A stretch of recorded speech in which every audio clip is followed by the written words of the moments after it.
نحمدہ نصلی علی رسولہ الکریم اما بعد فاعوذ باللہ من الشیطان الرجیم بسم اللہ الرحمن الرحیم۔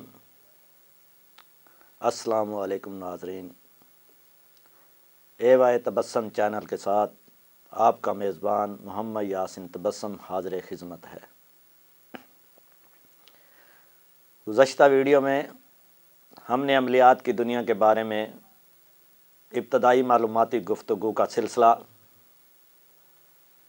مزید آگے بڑھائیں گے۔ ہمیں معلوم ہونا چاہیے کہ عامل اور حاجت مند کا رشتہ کیا ہے۔ جیسا کہ دنیا میں سائنس نے بے بہا ترقی کی،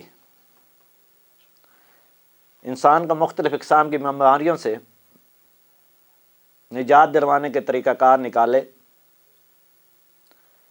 کیا کوئی یہ بھی جانتا ہے کہ طبی اور روحانی معالج نے کس طریقے سے مرض کی تشخیص اور مریض کے مزاج کے مطابق اسے دوائی دینے یا پڑھائی کرنے کا طریقہ سیکھا ہے؟ کوئی ڈاکٹر بنے یا عامل، انسانی امراض کی تشخیص کرنے والا یعنی ڈاکٹر سب سے پہلے بغیر لباس کے کسی مردہ انسان کا مکمل جائزہ لیتا ہے اور پتہ لگاتا ہے کہ اس کے وجود میں کیا کیا اشیاء ہیں اور ان اشیاء کے لیے کیا فائدہ مند ہیں اور کیا نقصان دہ ہے۔ اگر ان اشیاء سے متعلق معلومات نہیں ہوں گی تو علاج ممکن نہیں۔ ویسے تو طب اور عملیات کی دنیا میں بہت فرق ہے، مگر میں عامل کو ایک طبیب سمجھتا ہوں جو خود محنت کر کے اللہ کے کلام اور جنتر منتر سے حاصل ہونے والی غیر مرئی قوتوں سے مختلف قسم کے کام لیتا ہے، جس کو انسان اپنی آنکھوں سے نہیں دیکھ سکتا۔ ان کے اچھے یا برے اثرات کو محسوس کر سکتا ہے۔ اللہ کے کلام کے علاوہ جنتر منتر کا تعلق دین اسلام سے بالکل نہیں ہے۔ ان چیزوں کو تنگ نظری سے بالکل نہ دیکھا جائے، بلکہ یہ معلوم کیا جائے کہ کسی دوسرے فرد کی اصلاح کیوں کر ممکن ہے۔ فلاں کام یا عمل اس طریقے سے ہوتا ہے اور اس طریقے سے نہیں ہوتا۔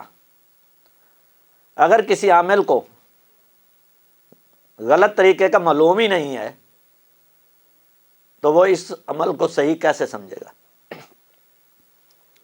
حالانکہ وہ سب کچھ غلط کر رہا ہوتا ہے تو وہ غلط ہی ہوگا، جو کبھی درست نہیں ہو سکتا۔ اگر وہ صحیح ہے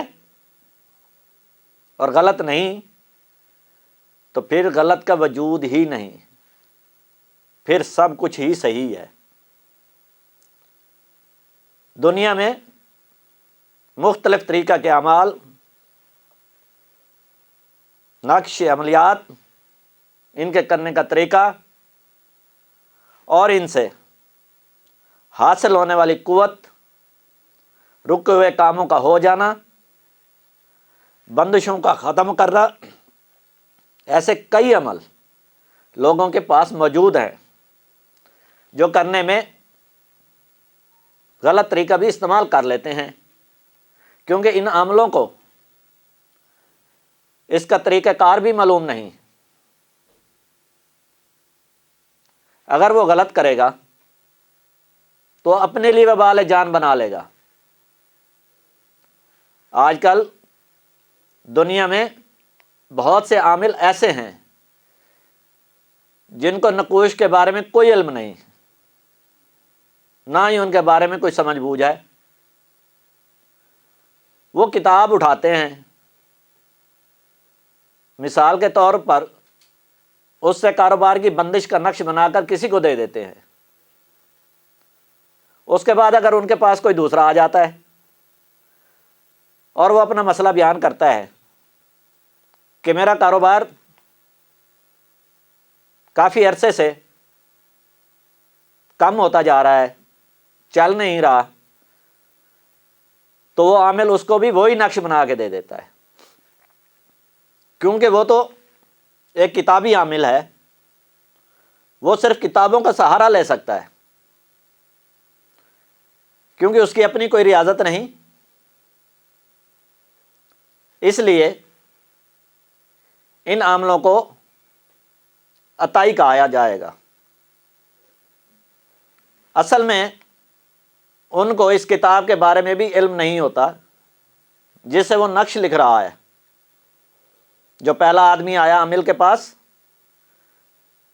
تو اس نے اس آدمی کو کتاب سے نقش لکھ کر دے دیا۔ اس آدمی کا کاروبار یا کوئی اور دکان ہوتی ہے، جب دوسرا آدمی آتا ہے تو وہ اس کو بتاتا ہے کہ میری تو فیکٹری ہے اور اس میں میرا روز بروز نقصان ہو رہا ہے، تو عامل اس کو کہتا ہے کہ فیکٹری کو باندھا ہوا ہے۔ جب اس نے اس کو کاروبار کھولنے کی استدعا کی تو عامل نے اس کتاب میں سے اس کو بھی وہی نقش بنا دیا جو اس نے پہلے شخص کو دیا تھا۔ اس سے کیسے ممکن ہوگا کہ اس کے کاروبار میں فرق پڑے؟ جیسا کہ پہلے شخص کا کاروبار پرچون کی دکان ہے اور دوسرے کی فیکٹری کا کاروبار، پہلے کا نام کچھ اور ہے اور دوسرے کا نام کچھ اور کاروبار بھی مختلف، لیکن دونوں کو ایک ہی نقش بنا کر دیا گیا ہے۔ اس سے کیا فائدہ ہوگا؟ کیونکہ کتاب میں تو صرف نقش کی چال کا طریقہ بتایا جاتا ہے، آگے اس نقش کو سمجھنا، اس کو پر کرنا وہ عامل کا کام ہے کہ جو شخص سامنے آیا ہے اس نے کیا بیان کیا ہے اور وہ کیا کہہ رہا ہے، نقش تو اس کے کہنے کے مطابق اور اس کے عمل کے مطابق اس کو پر کرنا پڑے گا۔ سب سے پہلے عامل کو چاہیے کہ وہ خود عمل کرے ان چیزوں پر اور اس پر عبور حاصل کرے، پھر خدمت خلق کرے۔ بعض عاملین نے مختلف کتابوں سے مواد لے کر ایک کتاب لکھ لی اور اس کو شائع کروا دیا۔ جو لوگ عملیات کا شوق رکھتے ہیں انہوں نے بازار سے کتاب خریدی اور عام آدمی کو نقش بنا بنا کر لوگوں کو دینے لگے۔ آپ خود بتائیں کہ ایسا شخص عامل ہوگا یا عطائی؟ ناظرین، میں انشاءاللہ اگلی ویڈیو میں عامل بننے کا طریقہ کار بتاؤں گا کہ عامل بننے کے لیے کس چیز سے ابتدا کرنی چاہیے۔ ناظرین، گزشتہ سے پیوستہ ویڈیوز کے اس سلسلے سے جڑے رہیے تاکہ بتدریج آگاہی کا سلسلہ جاری رہے۔ مزید علمی اور تحقیقی معلومات کے حصول کے لیے ہمارے چینل ایوہ تبسم کو لائک کریں، سبسکرائب کریں اور بیل آئیکن کے بٹن کو پریس کریں تاکہ آپ طب اور روحانیت کی دنیا کی تحقیقات سے جڑے رہیں۔ اگلے ویڈیو پروگرام تک اپنے میزبان محمد یاسین تبسم کو دیجیے اجازت۔ اللہ نگہبان۔